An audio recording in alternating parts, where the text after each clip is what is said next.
कोशिश कोशिश कोशिश कोशिश कोशिश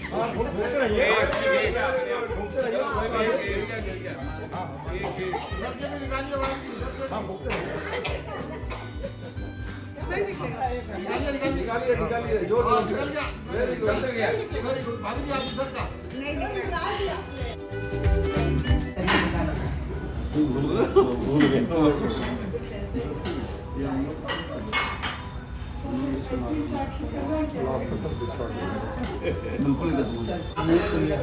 ये तो है ये तो आप करेंगे नहीं, देखिए आपको इसी तरह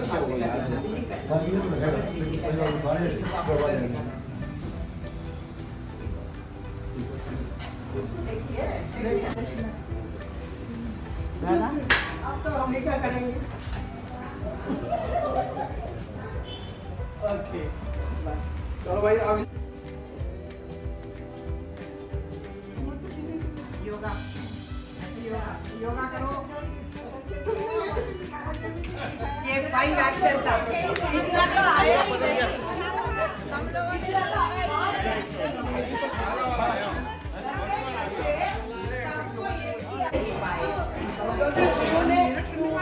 कोई ऐसे ऐसे करता है, कोई मतलब ऐसे ऐसे चाहे रोज बुलाया करो ओ गोरे गोरे से कह दो जी निशाना छूट ना जाए जरा नजरों से कह दो जी निशाना छूट ना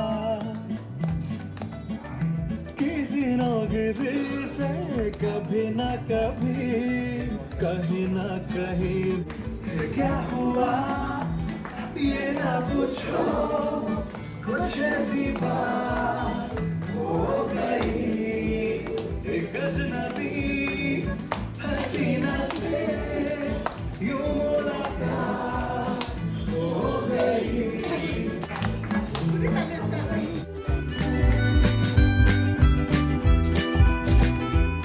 क्या उन्होंने कोठी वोठी बनाई थी वहाँ लाल कुआं करके कोई जगह है। तो मैं जो उनके क्या मतलब परिवार में कभी किसी से मिला नहीं था, लेकिन चाचा जी अक्सर हमारे घर आते रहते थे क्योंकि लखनऊ में हम लोग रहते थे। लखनऊ में वो आते रहते थे तो मीटिंग शीटिंग चलती रहती थी तो वो आते रहते थे। पापा जी उनके यहाँ जरूर जाया करते थे, उनको सबको पहचानते थे। हम लोग कभी उनके घर नहीं गए थे। हमारी दौड़ सिर्फ ये होती है दादा के घर फतेहपुर और नानी घर जो है ननियाल कानपुर या कन्नौज, बस वहीं तक दौड़ लगती थी हम लोग। तो एक बार क्या हुआ कि मामा जी की शादी थी कानपुर में, तो फादर वो आए थे अंकल जी। तो मैंने कहा अंकल जी इस बार शादी है, आप भी आ रहे हो और मेरा कैमरा तो ख़राब हो गया। तो बोले बेटा मेरे पास बढ़िया कैमरा है याशिका का, तुम मेरा कैमरा ले जाना। मैंने कहा ठीक है अंकल। तो मैं उनका कैमरा लेना था तो मैं कानपुर गया। तो मैं पापा जी ने मुझे टैक्सी में बैठा दिया, मैं कानपुर पहुंचा तो लाल बंगले में उतर गया। अब वहाँ उन्होंने बताया था ऐसे ऐसे करके, पूछ लेना किसी से गणेश कुमार वो बता देगा। मेरे थोड़े ही मकान बने तो वहाँ घर तुमको आराम से कोई ना कोई बता ही देगा। तो मैं वहाँ उतरा बस से और अपना बैग वैग ले करके अपना अटैच ले करके पहुँचा। वहाँ किसी से पूछा हमने भैया गणेश कुमार के मकान जाना है? तो उन्होंने कहा हाँ भाई साहब यही है, सामने रहा मकान। हम चले गए भाई साहब। अब वहाँ एक बुजुर्ग थे तो उन्होंने देखा, गेट वेट खोला तो हमने कहा ये गणेश कुमार घर? बोला हाँ।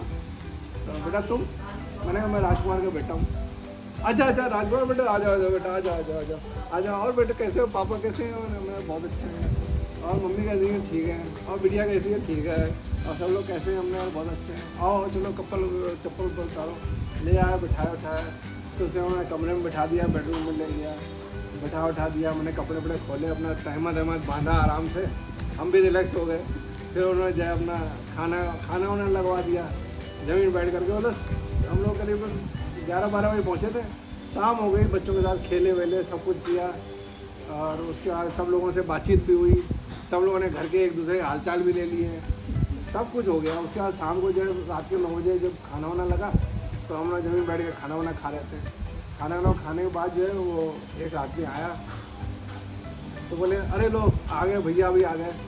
तो बोले कि अरे गणेश देखो कौन आया है। तो उसने देखा तो हमने कहा ये तो गणेश लग नहीं रहा यार, कोई ये तो कोई और ही है यार। अब खाना खा रहे हैं हम, गणेश जी आ गए। बड़ा तहमत पहने हुए सामान साला ऊपर रखा हुआ और भाई साहब किसी और के घर में हम, और भाई साहब बड़ी अजीब सी पोजीशन। और भाई साहब हमको समझना है कि मैं क्या करूँ। मैं देख करके कि वो सोच रहा होगा साला मुझे कौन चोर चक्का घुसा है। भाई साहब मेरा मतलब मैं समझ नहीं पा रहा था कि ऐसा सिचुएशन में था कि मैं समझ नहीं आता मैं खाना खाऊं या छोड़ दूं। अब बेचारा बुढ़ा कहे कि अरे बेटा तुम एक दूसरे को ऐसे क्यों देख रहे हो। हमने कहा अंकल जी ऐसा है कि ये गणेश कुमार जी तो लगते नहीं है, हमारे तो अंकल जी कुछ और ही टाइप के थे। मैंने कहा ये हम शायद लगता है कहीं गलत जगह पे आ गए हैं। अब